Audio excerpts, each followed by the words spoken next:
Francisco's calling. Jay's on the line. Welcome to the Dave Ramsey Show, Jay. Hi, Dave. My question for you is regarding a partnership, a general partnership that my husband is in with two other lawyers. And he's been in the partnership for over 10 years. And the founding partner, he moved to Texas about 6 years ago. He opened up two other offices over there. And in the name of the partnership? What's that? He opened up two other offices in the name of the partnership? I guess it's in the name of the partnership, but he also operates under a different name too. Mm-hmm. So I really don't know. It's kind of a mystery, and the problem is my husband doesn't want to look at records and find out what's going on. And why?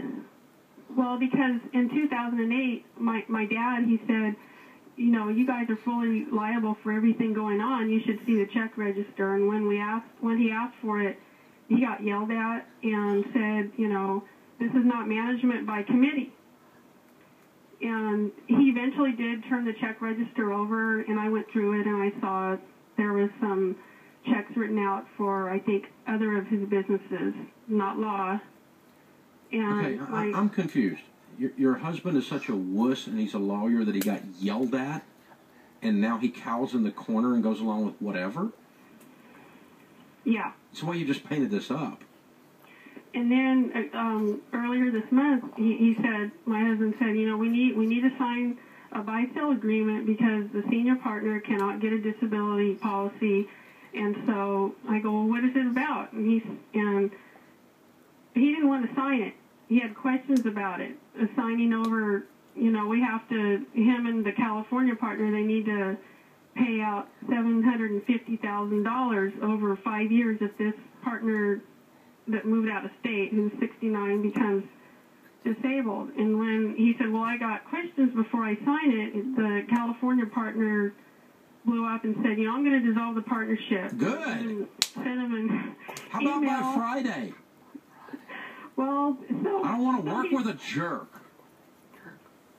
Well, that's what I said. I said, okay, well, you know, fine, game on. Yeah. And but anyways, he signed it, and I signed it. Why? What's wrong with you people? You're sitting there looking at a liability, and because you're grown-ups and you have enough backbone to get out of law school, but you sign a piece of paper you know you shouldn't sign when you're lawyers because someone yelled at you? I mean, come on. Well, hold on. He started this whole firm. So? You know, and he set up the TV advertising all over the place, and that's how my husband gets his work now. And what do? We're almost there financially. We're almost financially secure. Yeah, but no, you're not. You just signed over $750,000. You're in a general partnership where, as your dad so graciously pointed out, you're completely cross-joint and severally liable for everything these morons who yell at you every time you don't agree with something they say to do. This is craziness. You're not financially stable. You're a bankruptcy looking for a place to happen as soon as one of these guys screws you. We paid off a $600,000 house, rental properties. All right, what do you want to do? What? What do you want to do? I don't know. He said, you know, I don't know what we should do. He said, I'll tell you what you should do. You should get the crap out of this bad partnership and go in business for yourself before you go bankrupt. Really? Yeah. These guys are going to bankrupt you because they're bullies. Do you not get that? Yeah. Yeah. This is a toxic relationship. Have enough backbone to get out of there while you got your skin intact. And okay, get everything... Then what? Say we get out of it, then what? How do we do it? I mean, they'll dissolve, I guess. So? I mean, he's a lawyer. He's been practicing law for how long? About 20 years. Did he not learn something during that time? Can he not go practice law? I mean, go out on his own. I don't want to go working for another firm. Sure. Hang your shingle out. Get in business. Show to God during the 20 years he's learned how to run a law business. Well, I can help him with that. I'm really good on business, but how do we start? I mean, how do we make up a plan? Well, I think you find some other law firms that are people that started out as a one-person operation, and you go interview them and look for what in business is called best practices. And so what are the steps to move into something where you own and operate your own deal? Or where you join it's not unusual for law firms. It is one of the few partnerships that actually exists properly. Yours doesn't. Yours is a disaster. But law firms, making partner in a law firm's operating under a partnership. It's a different sorts of partnerships. It's usually not a general partnership like this. It is a normal process. And so maybe there's a functional group that's not toxic that he could join in with.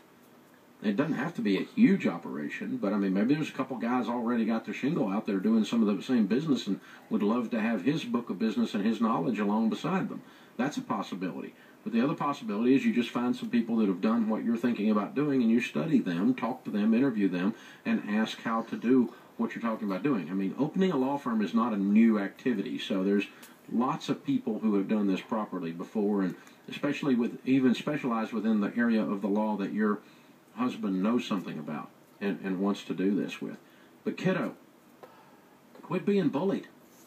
I'm going to bully you to quit being bullied. I mean, this is crazy. Crazy, crazy, crazy. I'm a grown-up lawyer that's been practicing law for 20 years, and I sign a document I know is not right. I know it's not good for my family. I know it's an unfair operation, and I do it because the guy yelled at me. How wussified is that? Really, how toxic an environment is that? Get out of there while you still can.